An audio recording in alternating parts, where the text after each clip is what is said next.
Hola a todos, un placer estar con ustedes de nuevo y el día de hoy les traigo el tema de presión arterial, porque realmente la mayoría de las personas tiene algunos problemas para saber los procedimientos verdaderos de cómo tomarla. Así que vamos a uno de mis segmentos favoritos, malentendidos comunes.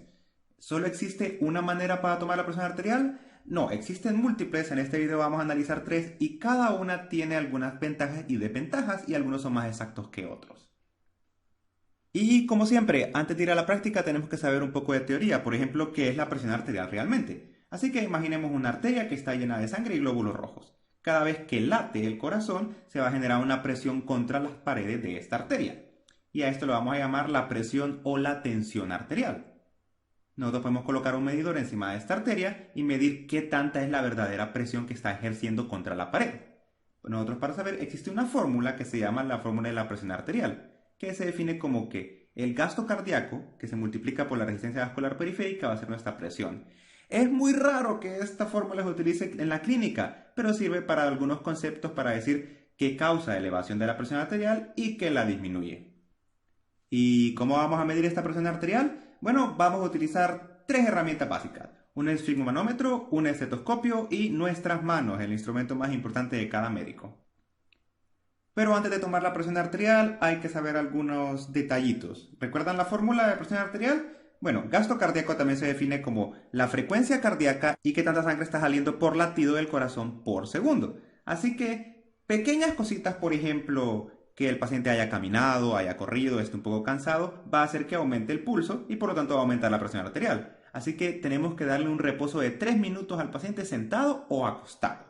Lo siguiente es, hay que evitar algunas cosas que pueden alterar la presión arterial. Por ejemplo, la cafeína, el ejercicio o los cigarrillos durante 30 minutos antes de tomar la presión arterial. Estoy pensando en esa Coca-Cola que el paciente tenía en la mano antes de tomarse la presión. Eso le va a alterar la presión en el resultado y puede que salga hipertenso cuando no lo es realmente. Así que hay que tener cuidado con esos detallitos. A mínimo esperar 30 segundos si queremos volver a tomar la presión arterial del paciente por un motivo que vamos a discutir más adelante.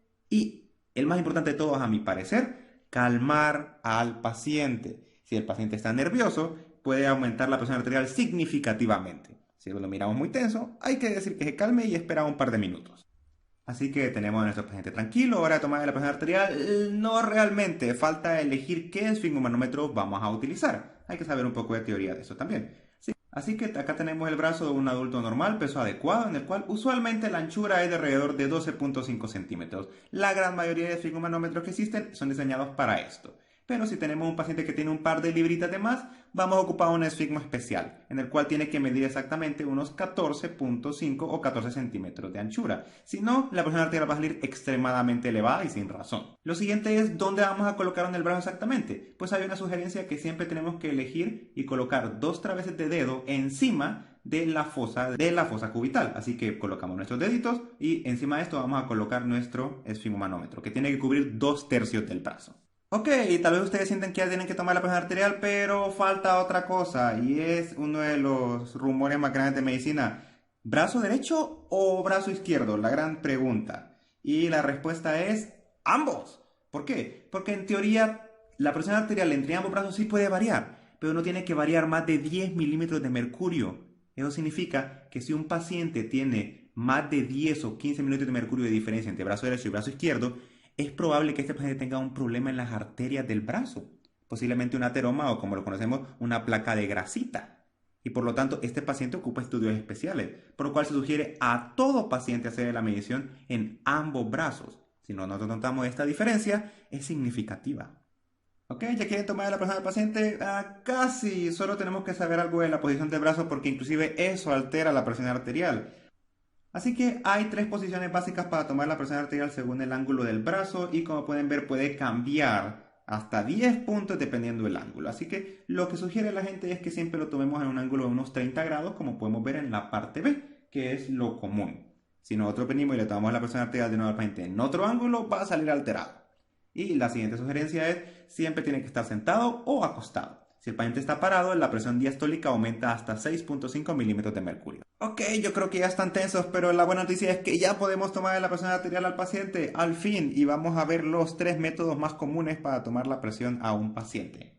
El primer método es el método oscilométrico o visual. Es el más sencillo, pero tiene el mayor rango de error. Lo bueno es que solo ocupamos un esfigmo, no ocupamos un estetoscopio para hacer esto.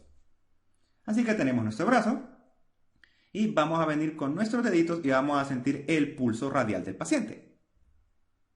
Luego vamos a utilizar nuestros dedos para saber dónde colocar el esfigmo y lo colocamos. Vamos a empezar a inflar el esfigmo hasta que ya no sintamos el pulso con nuestra mano. Eso significa que nosotros vencimos la presión arterial y por lo tanto vamos bien. Ahora que ya la vencimos, aumentamos 20 a 30 mililitros de mercurio más. Volvemos a inflar un poquito, no mucho.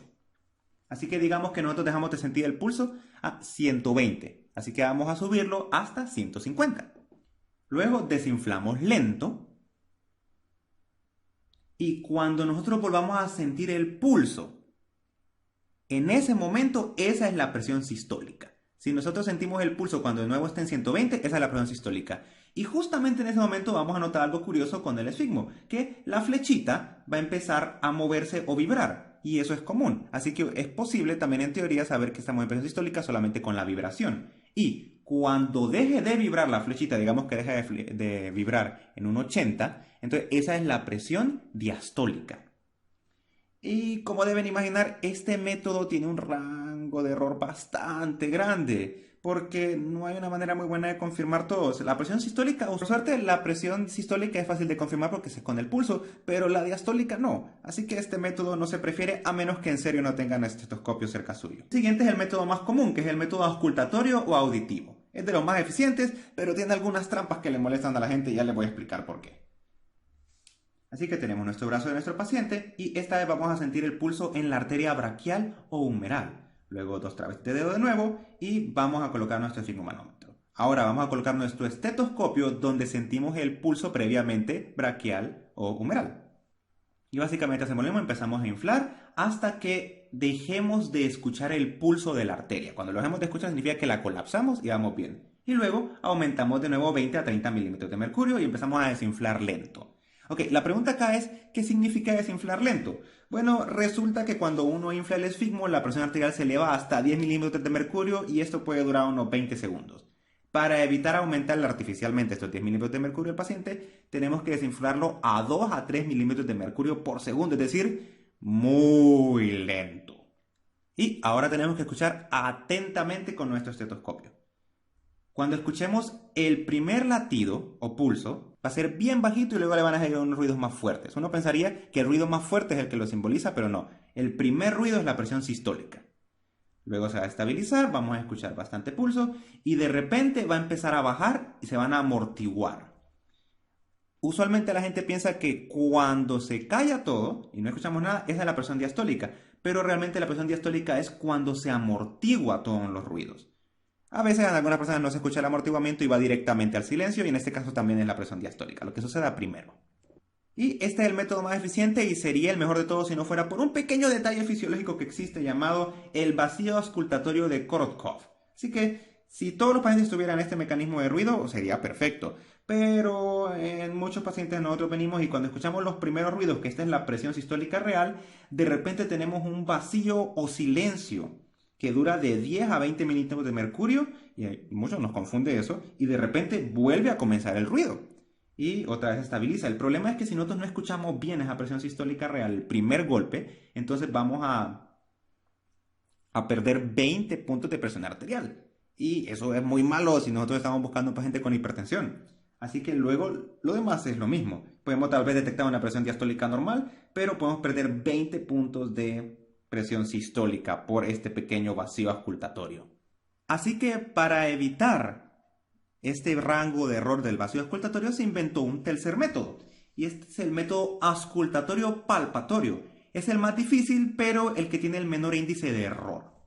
¿Cómo lo hacemos? Bueno, tenemos a nuestro paciente, vamos a hacer casi lo mismo. Vamos a venir, vamos a sentir la arteria braquial o humeral, vamos a colocar nuestro esfigmomanómetro y vamos a empezar a inflar de nuevo. Pero antes de inflar, vamos a colocar nuestra mano y vamos a sentir la arteria radial. ¿Les parece familiar? Ahora estamos combinando ambos métodos. Colocamos nuestro estetoscopio y empezamos a escuchar. Inflamos, ¿ok? Hasta que dejar de escuchar. Luego sumamos 20-30 milímetros de mercurio de nuevo y empezamos a desinflar lento. 2 a 3 milímetros de mercurio por segundo. Cuando escuchemos el primer ruido, tenemos que también sentir el primer latido de la arteria radial. Esa es la presión sistólica. Y esto es lo bueno. Si resulta que hay un vacío auscultatorio del Korotkov, nosotros siempre vamos a sentir el pulso, aunque no lo escuchemos. Si lo sentimos, esa es la presión sistólica.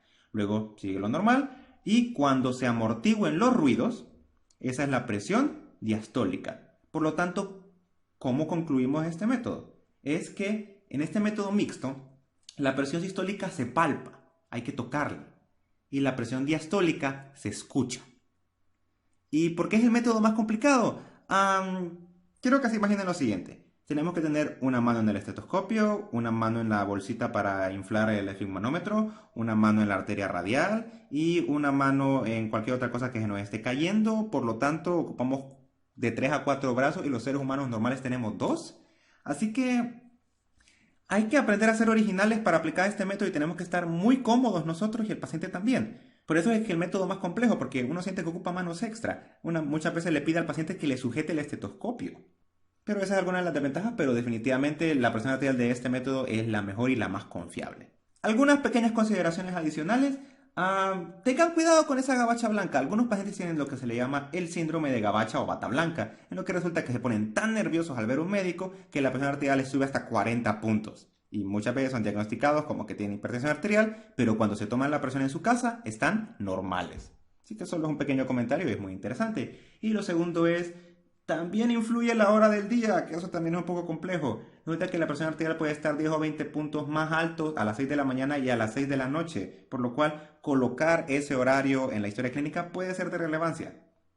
Y si queremos diagnosticar hipertensión arterial, es mejor que nosotros le tomemos la presión al paciente siempre a la misma hora. Así que, ¿cómo vamos a escribir ahora nuestro resultado de presión arterial? Pues yo sugiero colocar en qué brazo se tomó la presión, los milímetros de mercurio sistólico y diastólico, el método que se utilizó y la posición y la hora. En cuanto a la posición, hay 3 figuritas sencillas. Nosotros colocamos estas figuras y el paciente la tomamos de manera parada, que es lo menos apropiado. Esta sí es sentado y esta sí es acostado. Así que de esta manera vamos a poder colocar el método más exacto y entendible de cómo tomamos realmente la presión arterial del paciente. Bueno, eso fue todo. Acá les dejo la bibliografía pues si quieren leer un poco más porque hay muchos artículos muy interesantes de cómo tomar la presión arterial y los múltiples errores que existen. Y como siempre, hasta la próxima.